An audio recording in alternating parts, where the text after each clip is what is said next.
I streamed a video of my cheating fiancé on Facebook, and that's when the nightmare started.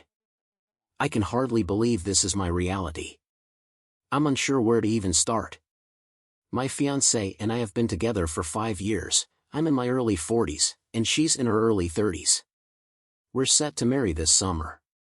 Our love remains as vibrant as it was in the early days of our relationship. We met at work, where we were in different departments.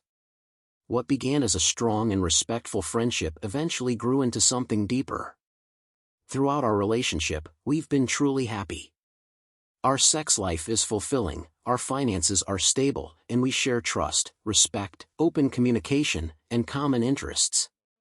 We enjoy each other's company, and there's no mistrust or insecurity when we pursue our individual hobbies. One thing I should admit is that when we first met, she was engaged to someone else. Although I never acted inappropriately, I'm not that type of person. I did sense that she flirted with me in ways that might have been inappropriate. Then, in September, as COVID restrictions eased in our area, we hosted a small dinner party for 3 other couples. My fiancée, who loves hosting, insisted on arranging the seating. She sat between one of her close female friends and the friend's husband, whom I'll call Bob.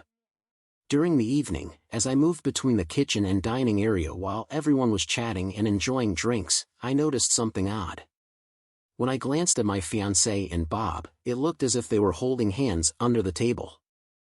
I looked away, rubbed my eyes, and when I looked back, they weren't doing that anymore. It felt like discovering a break-in at your home. Your eyes see the chaos, but your brain takes a moment to process it, trying to convince you that what you saw might not be what it seemed. I began to watch her more closely and felt a growing insecurity in our relationship.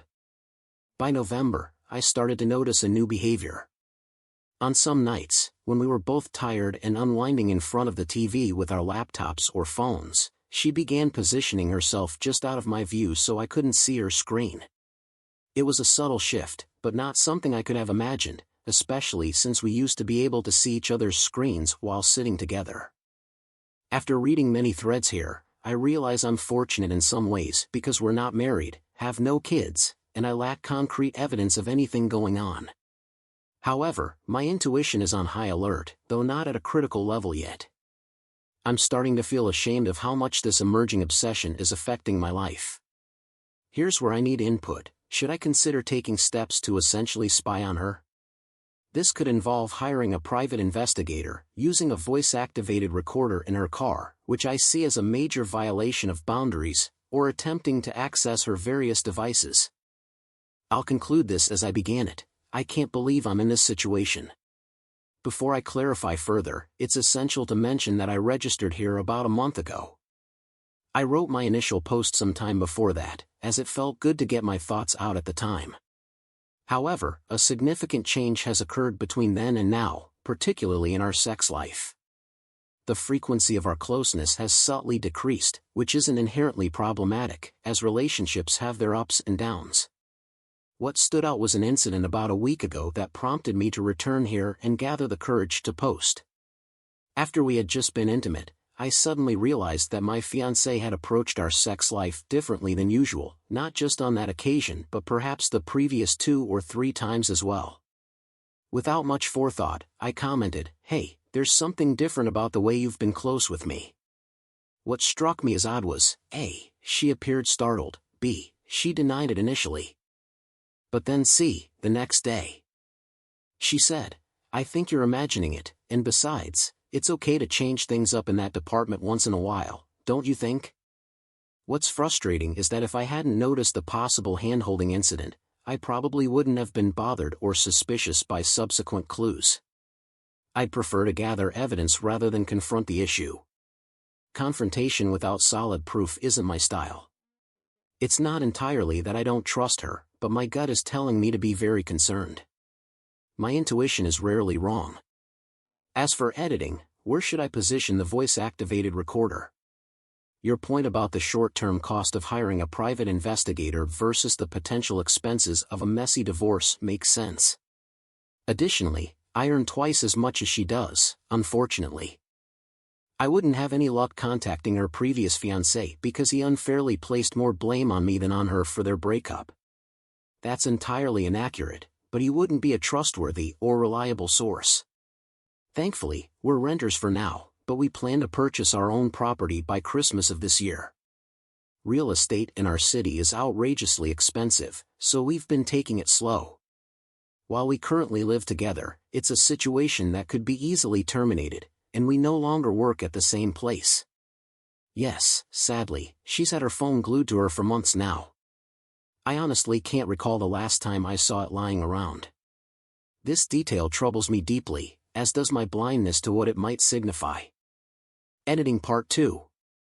I should mention that I've started the investigative process in several ways.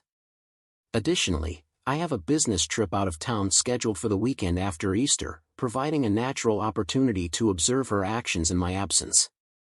Quick update, I've hired a private investigator, and they begin their work tomorrow. I've realized that I can't wait for 2.5 weeks to ease my conscience, so last night I had a heart-to-heart with my oldest and closest friend. He's now aware of what I'm going through, and I'm flying out to his city tomorrow evening for an extended weekend there. I've informed my fiancée about the trip, and her emotional response seemed oddly mixed. Regardless, if something is amiss, it may become apparent during this opportunity. At this point, I've decided against using a voice-activated recorder. With the wedding set for September, we haven't invested a significant amount of money in it yet, and what we have spent can likely be recovered, such as refundable deposits. In other words, this won't turn into a messy legal or financial situation. If she's cheating, I'll quietly exit the relationship without causing a scene. The potential trauma of discovering her infidelity is already overwhelming, and I don't need to hear her exchanging sweet nothings with another man. Furthermore, as some of you have gently suggested, this situation has altered my perception of her and shed light on potentially larger issues in the relationship, even without infidelity. Update. I just met with the private investigator. She's indeed cheating on me with the individual I mentioned. I'm in shock and utterly devastated. On Friday night, he stayed overnight at our place with her and didn't leave until the next morning. On Saturday night, for some reason, they stayed in a hotel until the following morning. The private investigator has provided time-stamped photographic evidence. I'm too numb to write any further. Update. It's been quite a day. A good friend who knew about my situation provided tremendous support and was prepared when I shared the unfortunate news with him. I was on autopilot at work, but later in the afternoon, I managed to take some time off. My friend went to Bob's wife's house, the other betrayed spouse. I apologize for my slow understanding of the acronyms here. He rang the doorbell and personally handed her the photos of my fiancé and Bob. These photos are time-stamped and explicit, leaving no doubt about what was happening. Perhaps the most troubling one is from the hotel, where they were kissing at dinner and then sharing a kiss goodbye in the parking lot the next morning. It's baffling how brazen they weren't even in another city.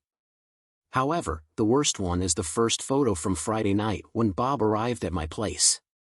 Since we live in a duplex, she had to open the front door to let him in.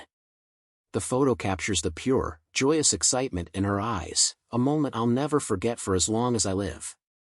About an hour later, my friend went to my place after delivering the photos to the other betrayed spouse. He handed my fiancée a package I prepared for her. Inside were the photos and a simple note from me. I expressed that my future goodwill toward her, not in person but in my mind, would depend on her willingness to come clean about the whole truth. I informed her that our relationship was over and that I never want to see her again, let alone think about marriage. I gave her until Thursday afternoon to move out of our place. I entirely covered the financial aspects, and I requested that she leave her engagement ring in a clearly visible spot. Not even 5 minutes before my friend dropped off the package with my fiancé, I missed 2 calls from her. She followed up with several nervous texts asking about my whereabouts, why I wasn't answering, and why I wasn't at work. I can only guess that Bob had called her in a panic, perhaps thinking someone was onto him and that they might get away with it after receiving my package. About half an hour later, I received more missed calls and texts from her asking me to call her. Then came a text saying, "It's not what it looks like." Unbelievable.